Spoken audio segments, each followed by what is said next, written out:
Atha Yoga Nusasana. Now the dissertation.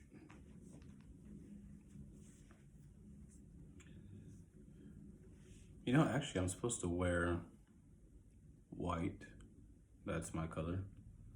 If you read any of my meditations, the colors white, black, and gray are often referred to a lot in there. And there's actually a reason why I call myself gray. We'll get to that here in a little bit, I guess. But I think it's funny that people see white as the color of purity. I wouldn't really say it's the color of purity as much as it is the color of discrimination. I'm not talking about a people either. I'm talking about the color. Let's examine the color for a second so that you can understand what I mean by discrimination. Naturally, if you're in black, all colors blend in but white. You won't see them. It does not discriminate. It brings about the wholeness.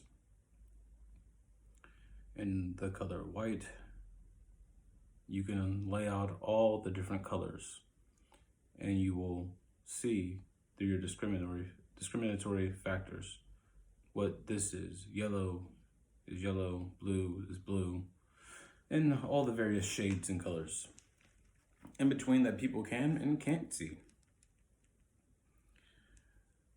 White is the background that discriminates all things.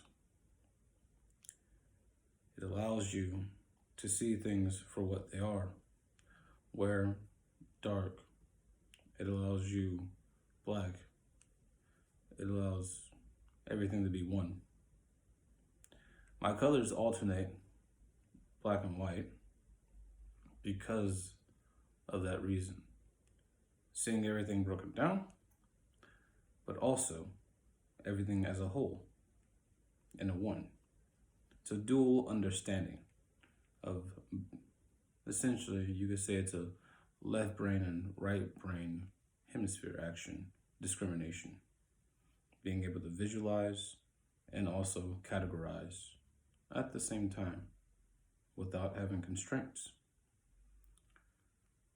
So that has nothing to do with belonging to being pure.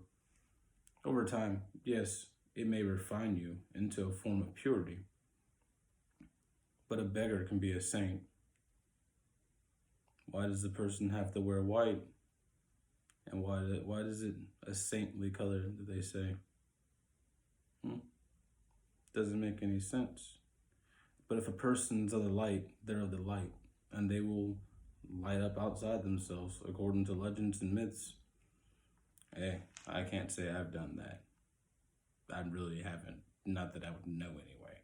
So, not saying me. Okay? What I'm saying, those people, you can see it. They emit a light from their magnetic field that's created by their heart, which we'll get more into the sciences and stuff as we go on inside this.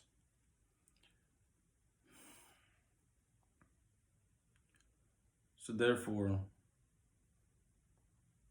those who wear white practice discrimination. But every color has a path or a way or a thing. Some people strictly wear blue, and that's their thing. It has a meaning behind that, those actions, and what the colors are, what they represent. And they represent different things. Because when I think blue, sometimes I think of the sky, a deep, deep blue sky over an ocean. Just blue, magnificent. And also the blue of the ocean, which is a different blue. Clear, depending where you are, the shades of blue turn. And then also, when you feel depressed, they say, why are you feeling so blue? So how can blue be this, but also be that? See? Green with jealousy, So personally, me, when a person's really sick, they turn green. But then green's supposed to be the color of the heart chakra, and it's supposed to be like leaves and life and flowers and everything growing. 2 shades of green. So, whatever your color is your color. Don't think that if I start showing up in white, because I have to make this whole coat thing, it's a part of the whole thing. I don't think if I show up wearing white, it's because I'm like, I'm the purist. I'm clarifying that right now. I like the color scheme. I've thought deeply about these things and why I do things that I do.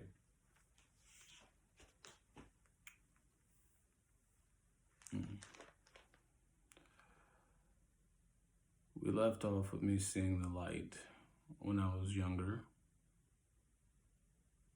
Well, that fragmenting. That's actually the first time I saw this. What I would find out would be the spiritual eye. They're watching some stuff on yoga. It looks like the black sun. It's a light on the outside, black in the middle. Think of like the ring. It's kind of like that type of thing. And like it has a tone to it that's like, and it's like, whoa. And like all this stuff starts happening, and the whizzing and the whirring and all that stuff. So, yeah.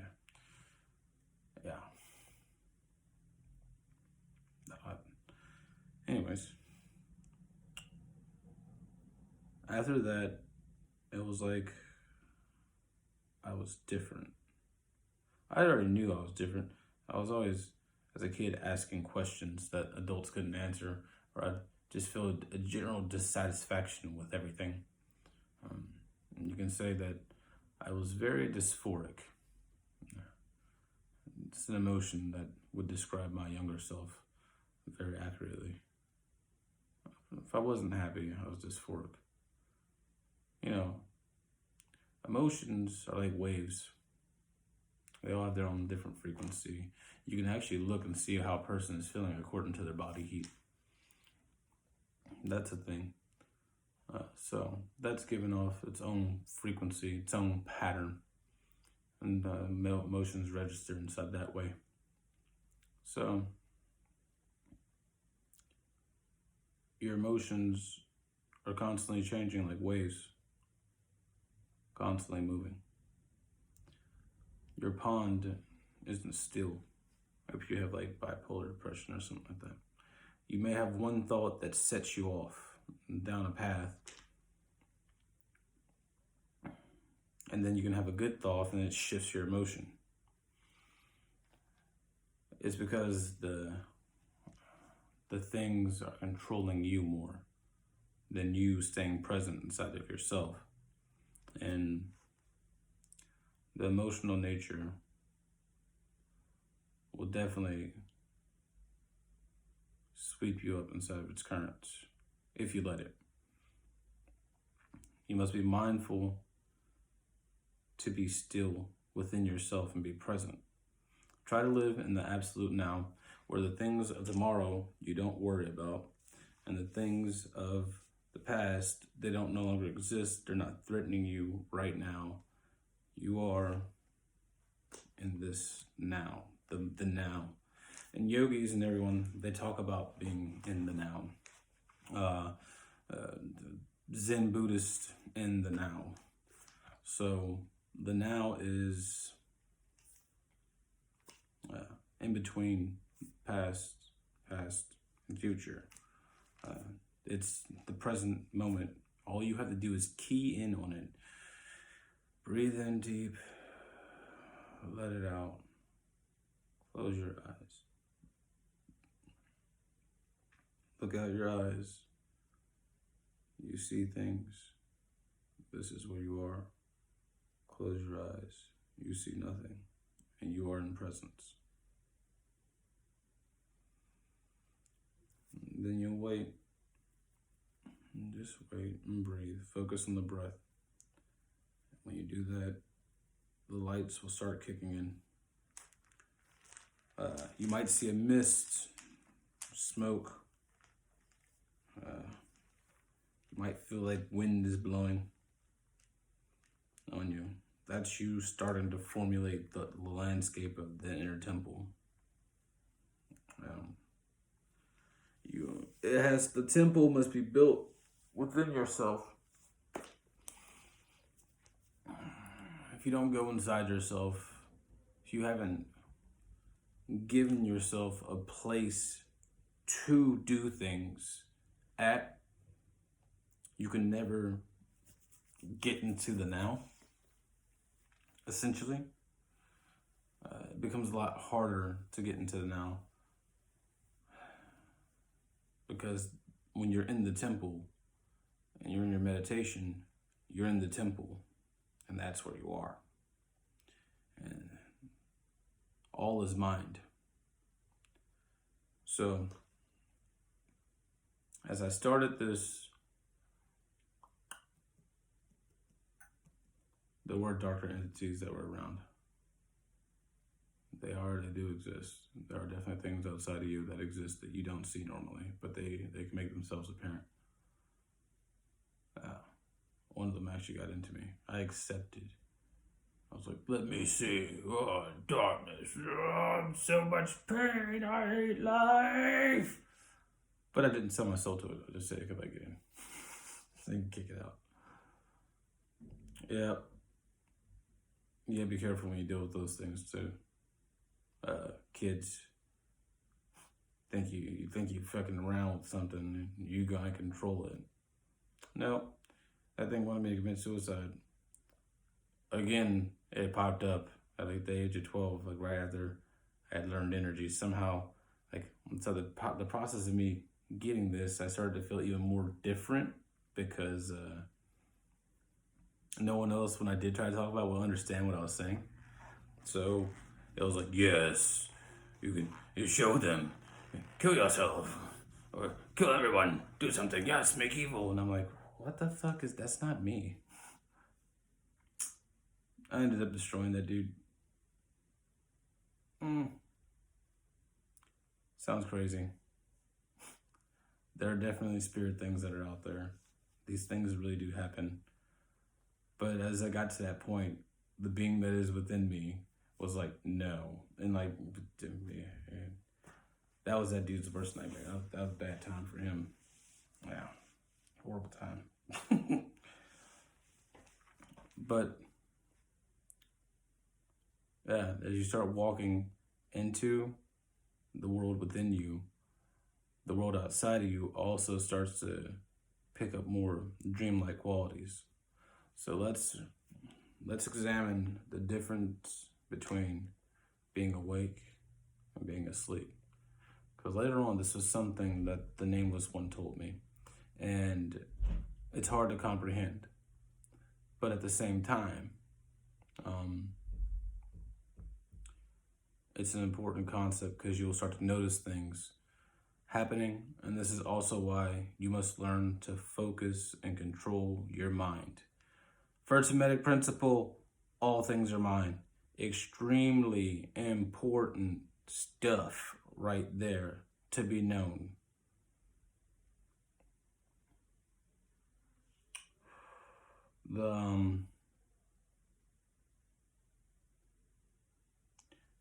As you go inside yourself and you start to, I was walking through a desert.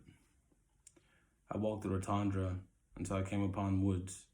Then I walked through woods that were demented and dark because my inside was demented and dark. It reflects your own internal nature, like how you actually are. So if you're dark, you're going to be in a dark place and you're going to have to get it. It reformats itself as you make evolutions inside yourself to become a different looking type of place. At first, the grass was red and the trees had faces in it, and it was really messed up, and there was fire and there was ice, and then there was a cathedral in the background. I wouldn't really consider it to be a temple. It was a small little cathedral that I went into, which had a vast amount of space on the inside of it because you're inside of the temple, inside of your mind. Of course, it's going to be vast. All of them are like the same size, but the representation of them on the outside when you walk up is different. The way temples are built inside geometric fashions, and also like some of them pick up resonances and various things like that. That is, in essence, a part of the whole temple vibe as well. So as you become more understanding inside the ways and methods, your temple is built within you to reflect the things that you know. Therefore, you store your knowledge inside your own inner temple. So it's easier for you to recall things because you've worked on it inside your temple. It's not like I'm smart that I remember all these things. I've just put in work to remember and learn to sort the things properly. So anyone can do this. I'm not special. Like I said, we're all uniquely made.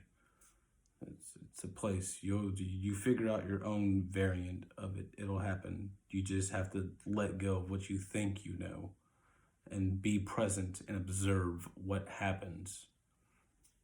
And so I'd be there wandering around inside that vast space, the most vast space a man can roam, their mind. And somehow I got to the temple of myself.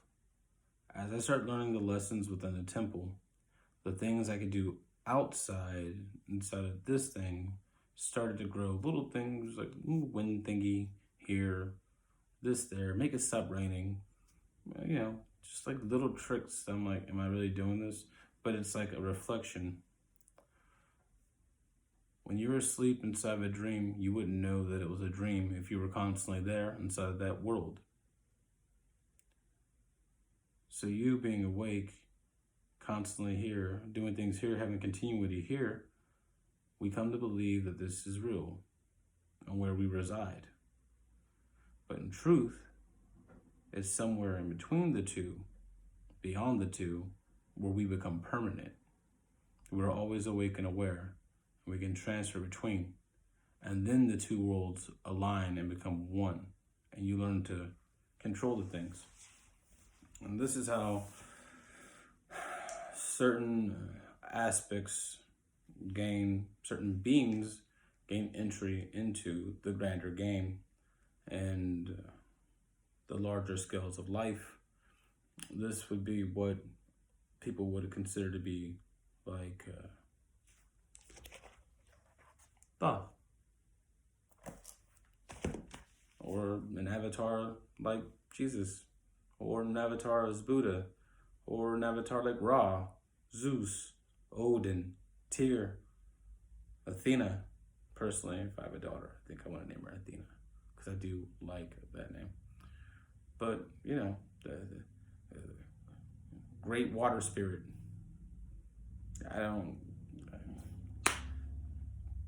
All things in some way have aspects to them, and some beings follow aspects and learn things, and they find a form of union with the divine within those aspects, and they become lord of this. The inner temple, the outer temple, the universe is one whole speaking to itself. And when you learn his language and you learn to be one within the whole dream while you're asleep, yet you're awake, it's a real thing. The nameless told me that, and I thought it was crazy. I'm like, no, some devil stuff. Nope. Here I am reading inside all this stuff, and basically it comes down to being asleep and awake. Because you always go back the Hindu texts say in the Upanishads, when you finally fall asleep, your mind goes to rest. If you don't stay aware, that's the time you miss your enlightenment, because that's the time you're going back to the Creator. So, just a thought. The inner world and the outer worlds, they both do things. You must learn to structure your inner world, but before that, you must discipline yourself to sit down and wait for things to start happening, and then the inner world will emerge to you, and you will wander inside your quest. Inside the temple, I went over all the various things, actions, the things I was holding on to, the different hurts, over and over and over and over and over again, like a madman. You know how it is whenever someone breaks up with you, and you're like, you don't know why. and you're really trying to just think, and we make fun of people because of that, but really on the inside, we all have a similar type of nature that will arise for something. It makes it an addiction, and some people are you're addicted to hurting yourself because you don't know how to talk and be nice to yourself. And so therefore, if you constantly are talking negative to yourself, what do you think's going to happen? Of course you're going to be negative and be depressed and all messed up. If you're constantly taking in the old things that used to be there don't exist because you haven't cleaned yourself of them yet. You haven't come to terms with relived it enough to make it make sense. You're in the process of doing it. But then as you're doing it and the pain gets too great, you don't want to be here no more, you start giving up hope. It's not what you do. You face your fears. You build your character. It is your tell. What is the problem you face? Is it a giant bull thingy inside? Is that what you feel it is? Sit down and meditate on it. It ain't hard. Sit down and meditate on it. What you need to do, meditate.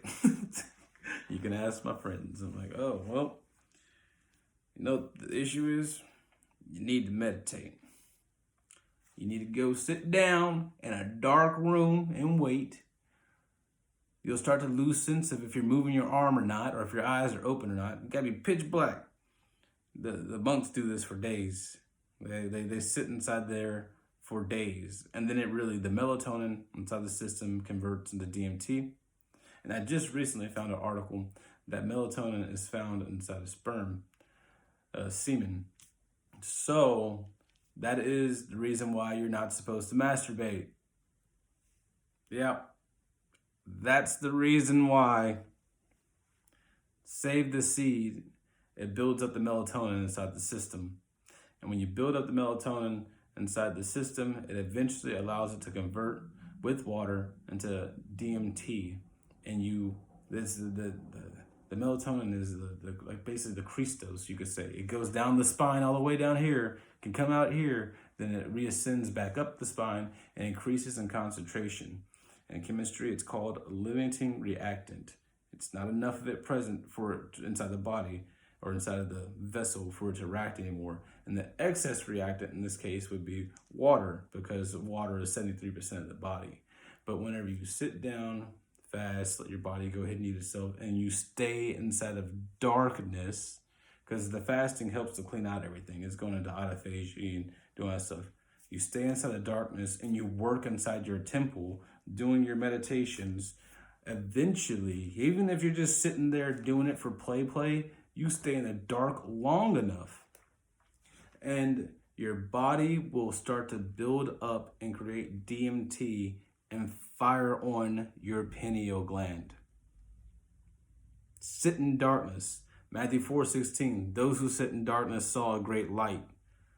God is a light. DMT emits piezoelectric crystal light thingies, and it does stuff. Okay? It does stuff. It's really simple. It's not hard. That is how we get to where we are joined. We have to go down that path. It's written into the book. It's created. Melatonin is created in the pineal gland. The DMT is secreted in the pineal gland, or the DMT is used by the pineal gland. It's secreted inside, they say, whichever. So, yeah. Genesis 32:30. Jacob went to Peniel and seen the Lord face to face. First off, Jacob ascended a 33-rung ladder. That's your vertebra of your spine. Okay. Simple. He went to Peniel. Right inside of here. The cerebrums are the cherubims. Okay. Then you have like the inner arc, which is like the emotions and stuff, because arcs are for emotions, water, emotional nature. And then the mercy seat is your spinal cord, your spinal column up here, the brainstem, essentially. That's what keeps you alive. Without you wanting to be alive, the brainstem is active, keeping your heart rate and everything, digestion, all that stuff going. And the pineal gland sits atop the mercy seat. I will meet you above the mercy seat. So Activate the pineal gland. That's what the Bible is telling you in both Old and New Testaments. It's right there. But as I say in like what Hosea 4:6, my people perish for lack of knowledge. Yeah. Because you do not know me, your body, your internal self. You do not know of you or anything like that. You've not unraveled your mystery, the mystery of yourself. If you would know what to study, I would say study yourself. If you would come back to me and ask again, where would you study? I would say yourself. That's inside the Aquarian Gospel. I just read that not that long ago. Make sure you go check out those videos.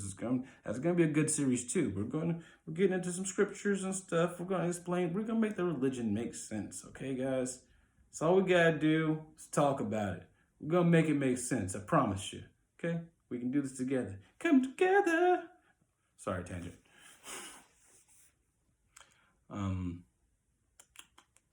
Yeah. Inner and outer temples. Study yourself. Everything that's written in the book points to that, going inside yourself. Yoga talks about it. Buddhism talks about it. Native Americans talk about it. The Great Spirit hid the humans' divinity inside themselves too. It's all talked about all over the world. How like we were once these great beings, but we fell. And when we fell, we went from being inside to being outside. It was like when you were a kid. I remembered this recently.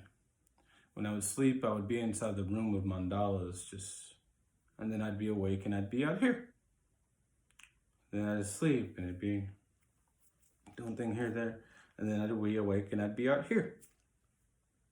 And over time, I was more here than inside the room, and I became here. We fell from heaven, from within, and we emerged to the outside and put on being black. Because when you're a baby, you don't know if you're black or white. You don't know if you're a boy or girl. Whatever you got, pee, you don't even control that. You just like, you go shooting up in the air. Whatever's gonna happen is gonna happen. They don't think like that. They're taught and conditioned and cultured to be of one nation, to be of America or Germany or China or England or Pakistan or South Africa. You're taught to be of nations.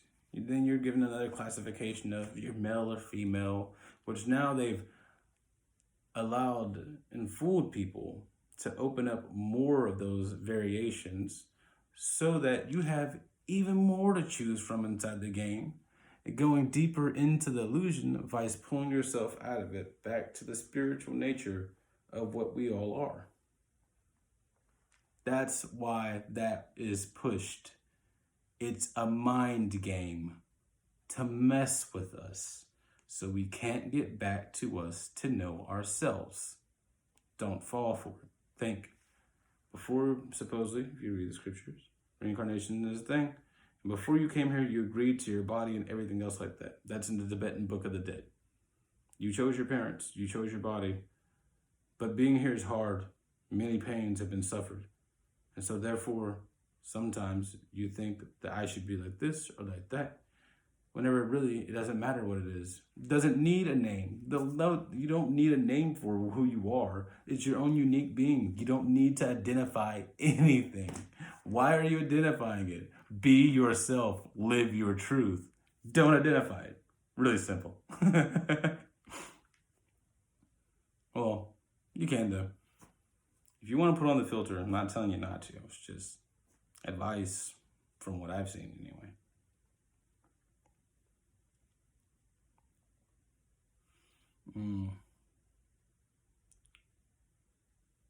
Yeah. Then you're given race, culture. It's put on you. The food choices you like. All this stuff, it's organized and sorted and all figured out. But it misses the one key thing, that you are the being inside the body having an experience. Not that you are the body and that's what you should claim. Whenever you're not in your body and you're permanently gone from the body, the power source for the body, the electricity that makes the heart beat, is gone. Whenever yogis do Mahasamadhi, it's a technique to leave your body properly without pain. Inside the Bible, it says they gave up the ghost. Does not mean they labored and felt death. No, there's a way to separate yourself from your body and go on to the next level. That's what they did. They were taught in the knowledge of Egypt, and this is a part of the knowledge of Egypt. All the old prophets were instructed in the knowledge of Egypt. And Egypt goes with Atlantis inside legends. And Atlantis also, Shiva is supposedly maybe Atlantean. Yoga is an Atlantean practice. So the action of Mahasamadhi in giving up your body to return to the higher realms, that's a thing. We shouldn't labor through death. And no parent would want to see its child labor and suffer its own ends. So why would the infinite creator that created all things not have that be an option for us to learn if we understand its laws and precepts, that we can leave the body when we want to? It only makes sense. It's a mercy. But you're not taught these things, and it's explained to you as being magic, black magic, dark things. No, when you're inside law and in accordance with one, and you live freely, you were given free will so that you can choose the way you live. It doesn't stop people from committing suicide. But if a person goes ahead and sits up here and they, instead of committing suicide, they learn the process to do Mahasamadhi and they do the work that it takes to get there, then guess what? You finally ended the game and you won't come back here anymore. You'll be forever aware and you'll be on the next level, on to greater things than this world and materialism and all that stuff. So that's just a recommendation if people do feel down. This is a real thing. You can research my words. Mahasamadhi. Mahasamadhi. So, don't suicide. Mahasamadhi. It's a thing.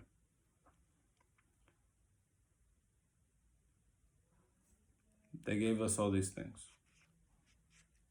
All these pieces. All these names. But they didn't show us what we are. They didn't admit us. They didn't allow us to be us on our most inner nature. It's like whenever you're a kid and you used to ask things, they would shut you down with, oh, you don't need to know, or because I said so. And it makes it hard because you really want to know. And now then you see the older siblings be like, you do this because I said so. And what does that explain? It only enforces one person's will over someone else. It doesn't help anything. They didn't teach us what we are, so we had to search out what we are. People had to grow, and now it's being shared. Take time to listen to each other and what the other person's saying. They may be trying to tell you something important. Yeah. Remember,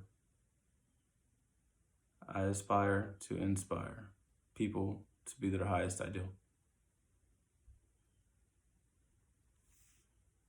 Priest of Ashes.